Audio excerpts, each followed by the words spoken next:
अतिचारी गुरु हुए उच्च के। प्रिय दर्शकों, नवग्रहों में सर्वाधिक बड़े ग्रह, सौम्य ग्रह तथा समस्त शुभता की प्राप्ति कराने वाले देवों के गुरु गुरुदेव बृहस्पति 18 अक्टूबर को अपनी राशि का परिवर्तन करने जा रहे हैं।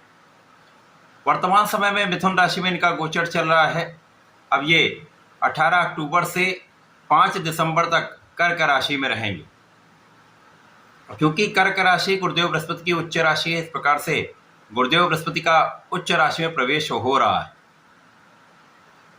ज्योतिष के नियमानुसार जब भी कोई ग्रह उच्च राशि में प्रवेश करता है तो उसका बल, उसका प्रभाव, उसकी क्षमता, उसके सामर्थ्य में कई गुना वृद्धि हो जाती है तथा वो ग्रह अत्यंत सकारात्मक परिणाम देता है। वर्तमान समय में गुरुदेव बृहस्पति अतिचारी अवस्था में है, अर्थात वो तीव्र गति से गमन कर रहे हैं। तो यहाँ पर वैसे ही उनका बल बढ़ा हुआ है, क्योंकि सामान्य भ्रमण की जो प्रक्रिया है उससे तीव्र गति से इनका गमन हो रहा है, जो कहीं न कहीं कुछ असामान्य स्थिति भी है, जिसके कारण कुछ समस्याएं भी होती हैं। परंतु उच्च राशि में प्रवेश इनके बल को बढ़ाने वाला होगा। इस परिवर्तन का प्रभाव समस्त राशियों को प्राप्त होगा। कुछ बड़े लाभों की प्राप्ति होने वाली है। जय श्री गणेश। नमस्कार, मैं आचार्य संजय द्विवेदी। मेरे समस्त प्रबुद्ध दर्शकों का मेरे चैनल पर हार्दिक स्वागत है। प्रिय दर्शकों, आज मैं धनु राशि के लिए, जो गुरुदेव बृहस्पति की ही राशि है, गुरुदेव के इस राशि परिवर्तन का, उच्च अवस्था में प्रवेश से मिलने वाले लाभ का, तथा इस समय में आपके किन किन भावों में प्रबलता आएगी, तथा यदि कहीं पर कोई समस्या या अवरोध है तो उसका क्या निराकरण, संपूर्ण विश्लेषण मैं पूर्ण तरीके के साथ करने जा रहा हूं। प्रिय दर्शकों, इस राशिफल को आप अपने लग्न तथा राशि दोनों के अनुसार देख सकते हैं। धनु राशि के लिए यदि हम अवलोकन करें तो गुरुदेव बृहस्पति लग्न तथा चतुर्थ भाव के स्वामी हैं। लग्नेश सुखेश का गोचर 18 अक्टूबर से आपके अष्टम भाव में आरंभ होगा। 48 दिनों का ये जो राशि का परिवर्तन है वो धनु राशि के लिए अष्टम भाव में होगा। तो यहाँ पर कुछ विशिष्ट लाभ प्राप्त होंगे, परंतु यहाँ पर अष्टम भाव जो त्रिक भाव है, निर्बलता का भाव है, क्षय का भाव है, जिसके कारण कुछ समस्याएं भी उत्पन्न होंगी। अष्टम भाव डिप्रिशिएट करता, तो जो ग्रह यहाँ पर जाता उसके कारक भाव में, उसकी क्षमता में, उसके प्रभाव में निर्बलता आ जाती है। और गुरुदेव यहाँ पर लग्न के स्वामी तथा चतुर्थ के स्वामी होकर जब जाएंगे तो इन भावों की निर्बलता निश्चित रूप से प्राप्त हो। यहाँ पर आपको अपने स्वास्थ्य का ध्यान रखना चाहिए। पेट से संबंधित समस्याएं उत्पन्न हो सकती हैं, अतः अपने खाने पीने पर पूर्ण नियंत्रण रखना चाहिए। अपने खाने पीने पर ध्यान रखना चाहिए।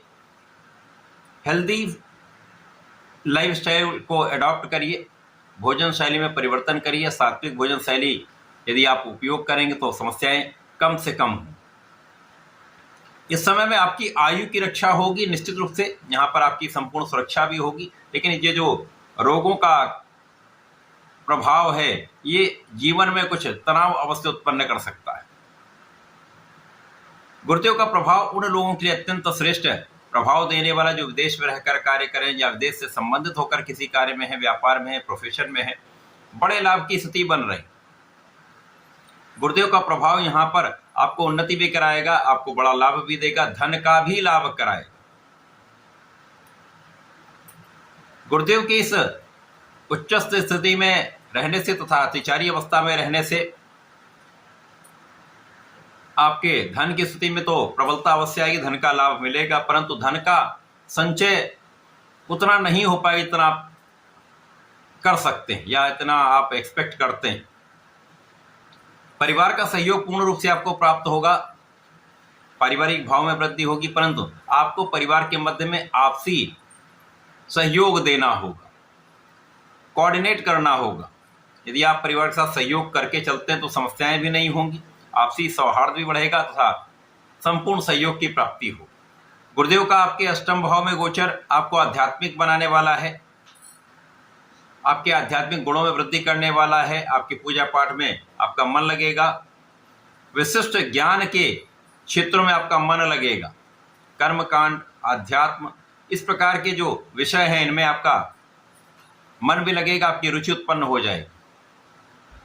इसी प्रकार से समय में कुछ व्यय बढ़ सकते हैं।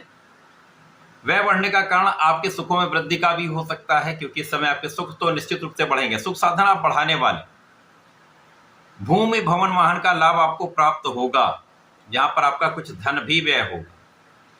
सुख साधन के उपार्जन में, सुख साधन की वृद्धि से धन का कुछ भाग आप यहां पर व्यय करने वाले। माता के सुखों में वृद्धि होगी, माता पिता का आशीर्वाद आपको प्राप्त होगा। लोगों के बीच में आपके प्रति एक सम्मान का भाव अवश्य रहने वाला है। आपके कर्म क्षेत्र में लोगों का सहयोग मिलेगा। यद्यपि यहां पर लग्नेश अष्टम भाव में है, जिसके कारण कर्म क्षेत्र में भी कहीं ना कहीं कुछ ना कुछ तनाव अवश्य रहने वाला है। अनावश्यक तनाव से आपको बचना भी चाहिए। गुरुदेव का प्रभाव लोगों के बीच में एक अच्छा कोऑर्डिनेट करने का भाव रखने वाला होगा। तो यदि आप व्यापार करते हैं, किसी प्रोफेशन में है, तो आपका जो व्यवहार है, आपका जो व्यक्तित्व है, इसका प्रभाव लोगों पर पड़ने वाला है। परंतु कहीं ना कहीं आप स्वयं के लिए कुछ कठिनाई उत्पन्न कर सकते हैं।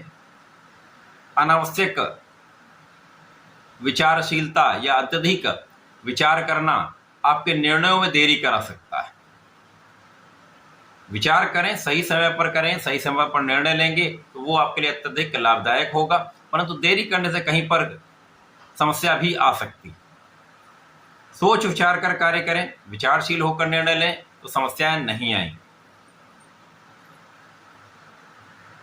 गुरुदेव का प्रभाव आपकी लाभ की स्थिति को पहले से बेटर करने वाला होगा, लेकिन उसके लिए आपको बहुत लगना पड़ेगा। आपको प्रयास अधिक करने पड़ेंगे, आपको अधिक प्रयत्न करना पड़ेगा तथा आपका परिश्रम भी यहां पर अधिक लगेगा।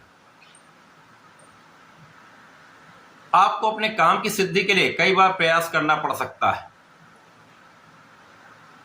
इसी प्रकार से इस समय में ज्ञान शिक्षा में प्रबलता आएगी, ज्ञान शिक्षा का आपको लाभ मिलेगा और ये गुरुदेव का कार्यकत्व भी। ज्ञान शिक्षा के क्षेत्र में आपका किया हुआ प्रयत्न आपको सफलता अवश्य देगा, अच्छे परिणामों की प्राप्ति कराएगा। विद्यार्थियों के लिए परिश्रम तो अधिक होगा, परंतु उसका लाभ भी आपको पूर्ण रूप से प्राप्त होगा। तो यहाँ पर आपको पूर्ण रूप से अपने आत्मबल को प्रबल करते हुए परिश्रम करते रहना।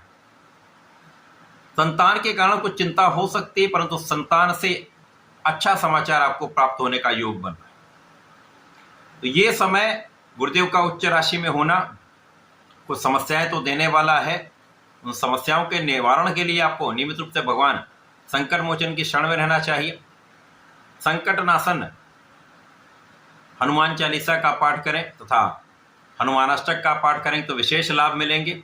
इसी प्रकार से प्रत्येक गुरुवार को विष्णु सहस्त्रनाम का पाठ करें अथवा ओम नमो भगवते वासुदेवाय का एक माला का जप अवश्य करें। आपके संकट भी दूर होंगे, समस्याओं का निवारण भी होगा। तो ऐसा करके इसका लाभ लें। धन्यवाद, नमस्कार।